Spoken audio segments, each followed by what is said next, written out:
دنیا والے ایک سچے مالک اللہ کے ساتھ جتنے خداؤں کو ملاتے تھے، جنہیں خدا سمجھتے تھے، جن کی بندگی اور غلامی، پرستش اور پوجا، اور جن کے سامنے جن کے ناموں سے دعائیں مانگتے تھے، اور جن کو یہ سمجھتے تھے کہ ہماری دعائیں یہ اللہ تک پہنچا دیتے ہیں، یا یہ ہمارے لیے ہماری دعاؤں کو سچے مالک تک پہنچانے کا ذریعہ اور وسیلہ بنتے ہیں، وَضَلَّ عَنْهُمْ، تو یہ سب کے سب جتنے لوگوں کو ان لوگوں نے اس خدائی میں شریک کیا تھا، اللہ کے اس کام میں انہیں ملایا تھا، ملاوٹ کی تھی، وَضَلَّ عَنْهُمْ مَا كَانُوا يَدْعُونَ، جتنوں سے دعا کرتے تھے، جتنوں کی عبادت، بندگی اور پوجا کرتے تھے، من قبل، اس آخرت کے دن سے پہلے دنیا کے اندر، وَظَنُّوا مَا لَهُم مِّن مَّحِيصٍ، اب انہیں یہ احساس ہو جائے گا کہ اس آخرت میں بچنے کی کوئی راہ نہیں ہے۔ جو سچا مالک ہے اس کے سامنے کھڑے ہیں، وہی مالک ہے، وہی قادر ہے، وہی جج ہے، وہی فیصلہ کرنے والا ہے، وہی سب کچھ اپنی مرضی سے حق کا فیصلہ کرنے والا ہے۔ اب اس کی پکڑ سے ما لہم من محیص، کوئی بھاگنے کی جگہ نہیں ہے، کوئی بچنے کی جگہ نہیں ہے، اور کہیں جا کے مأوا اور ملجا اور کہیں پناہ اور ٹھکانہ ہمیں اب نہیں مل سکتا۔ لا یسأم الانسان من دعاء الخیر، انسان ایسا ہے کہ جب بھلائی کی دعائیں خوب کرنا شروع کرتا ہے، اچھی دعائیں اپنے لیے نعمت مانگنے کی، وَإِن مَسَّهُ الشَّرُّ، تو اس میں خوب آگے نکلتا ہے، اور جب ملتا ہے تو خوب مست مگن ہو کر اسی میں لگ کر، اور سمجھتا ہے کہ میری دعائیں مانگنے اور میرے اس عمل اور کرتوت کی وجہ سے سچا مالک خوش ہے تو مجھے اور ملتا جا رہا ہے۔ وَإِن مَسَّهُ الشَّرُّ، اور اگر معاملہ ایسا ہو جائے کہ اسے کوئی برائی پہنچ جائے، کچھ دکھ تکلیف پہنچ جائے، اس کی مرضی کے خلاف کچھ دنیا میں ہونا شروع ہو جائے، فَيَئُوسٌ قَنُوطٌ، تو نا امید ہو جاتا ہے، ساری امیدیں توڑ دیتا ہے۔ اس مالک جس سے دعائیں کر رہا تھا اور یہ سمجھ رہا تھا کہ اس سے سب کچھ مل رہا ہے، تو اب دکھ تکلیف آنے پر، آزمائش، امتحان آنے پر،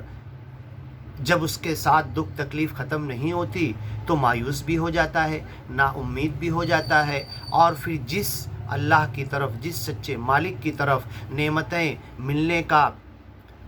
ڈال رہا تھا کہ یہ سب وہ وہی دے رہا ہے، جب دکھ تکلیف آتی ہے تو یہ سوچنا شروع کرتا ہے کہ یہ راکشس شیطان کی طرف سے ہے،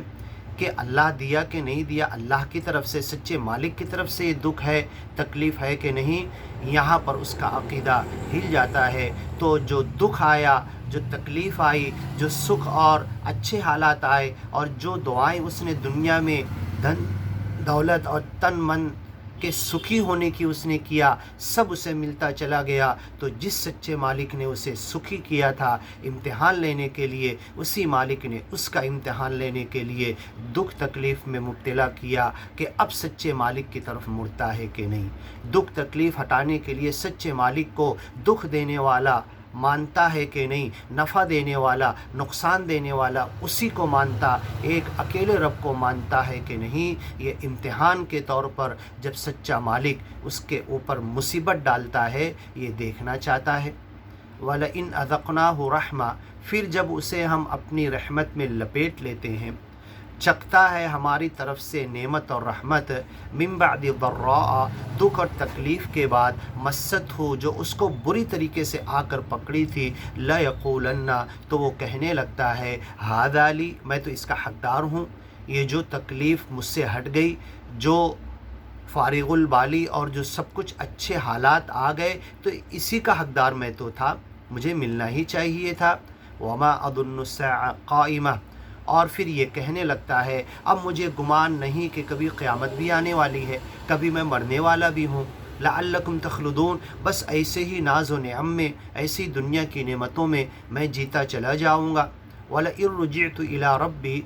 اور اگر میں پلٹا دیا گیا میرے رب کی طرف، وَلَئِن رُدِدتُّ إِلَىٰ رَبِّي، میں لوٹایا گیا، میں پلٹ کے گیا، اور اگر مجھے کھینچ کے سچے مالک نے حساب کے لیے جمع بھی کیا، إِنَّ لِي عِندَهُ لَلْحُسْنَىٰ، تو اس کے پاس مجھے پھر اچھا ملے گا، ٹھیک ہے یہ خوشگمانی تو سچے مالک سے ہونا چاہیے، لیکن اچھے عمل کے بعد ہونا چاہیے۔ انسانوں کی سیوا نہیں کر رہے، سچے مالک کے نام اسمرن کا حق ادا نہیں کر رہے، اس کی بندگی، اس کی عبادت اور اس کے بندہ ہونے کا، اس کی بندگی کا حق ادا نہیں کر رہے، تو پھر مرنے کے بعد ہمیں سچا مالک کیسے دے سکتا ہے؟ یہ تو ہو سکتا ہے کہ ایک بندے سے سچا مالک خوش نہ ہو، ناراض ہو، اسے عذاب دینا چاہتا ہو، پھر بھی دنیا میں سچا مالک اسے خوب دے سکتا ہے۔ سورہ زخرف میں سچا مالک کہتا ہے کہ اگر اللہ کو یہ ڈر نہ ہوتا کہ سب کے سب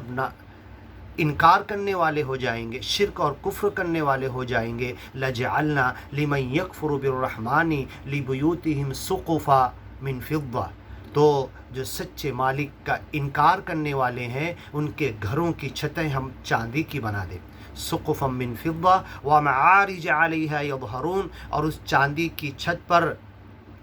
بہترین زینے پر چڑھ کر جاتے، منقش زینے، معارج علیہا یظہرون وَلِبُيُوتِهِمْ ابوابا، اور ان کو ایسی جگہ رہنے کا ہم گھر دیتے کہ چاروں پر کے ہر طرف سے دروازے، ہوا، دھوپ اور وینٹیلیشن کے لیے ایسے مسکن انہیں ہم عطا کرتے، وَلِبُيُوتِهِمْ ابوابا وسرورا، اور اس میں ٹیک لگانے کے لیے مسندیں، کرسیاں، صوفے، اور اپنے دوست یار رشتہ داروں کے ساتھ بیٹھ کر ہنسی مذاق گپے اڑانے کے لیے انہیں سب کچھ ہم مہیا کر دیتے اور مسندوں پر بیٹھ کر اپنی دنیا میں مست مگن ہوتے۔ یہ جو اگیانی لوگ ہیں ان کے ساتھ ہم ایسا کرتے۔ وَمَعَارِجَ عَلَيْهَا يَظْهَرُونَ وَلِبُيُوتِهِمْ أَبْوَابًا وَسُرُورًا عَلَيْهَا يَتَّكِئُونَ وَزُخْرُفًا، اور ان کے گھر منقش ہوتے، نقش و نگار کے بنائے ہوئے، ہیرے، سونے، چاندی، جواہرات، ڈائمنڈ سب ان کے گھروں میں جڑے ہوئے ہوتے۔ ہم یہ کر سکتے تھے، ہمارے اگیانیوں کو اتنا کچھ دے سکتے تھے، لیکن ہمیں ڈر ہے اگر اگیانیوں کو دنیا میں آزمانے کے لیے، تھوڑے دن کے لیے، ایک دن کے لیے، آدھے دن کی زندگی کے لیے اتنا سب کچھ دے دیتے تو جو گیانی لوگ ہیں وہ بھی گیان چھوڑ کر ان کی طرف بھاگنا شروع کر جاتے، ان کی طرف بھاگنے لگتے اور سب کے سب اگیانی ہو جاتے۔ تو اس ڈر کی وجہ سے ہم نے اگیانیوں کو اس دنیا کی تھوڑی سی دھوکے کا فائدہ، دھوکے کی زندگی میں اتنا دے دیتے کہ گیانی لوگ بھی گیان سے دھوکے میں پڑ جاتے۔ تو جب قیامت کے دن وہ یہ کہے گا کہ جب دنیا میں مجھے اچھا ملا اگیانی، تو مرنے کے بعد بھی وَلَئِن رُجِعْتُ إِلَىٰ رَبِّي، جب میں پلٹ کر جاؤں گا اپنے رب کی طرف، إِنَّ لِي عِندَهُ لَلْحُسْنَىٰ، تو مجھے وہاں بھی اچھا ملے گا۔ فَلَنُنَبِّئَنَّ الَّذِينَ كَفَرُوا، ان اگیانیوں کو، ان جھٹلانے والوں کو، ان لوگوں کو جو سچے مالک کے ساتھ دوسرے خداؤں کو ملاتے ہیں، انہیں باخبر کر دو، انہیں بتا دو، انہیں خبر دے دو، بما عملوا، جو کچھ انہوں نے کیا ہے اس کا بدلہ انہیں مل کر رہے گا۔ وَلَنُذِيقَنَّهُمْ، ہم انہیں ضرور چکھائیں گے، من عذاب غلیظ، بڑا سخت عذاب۔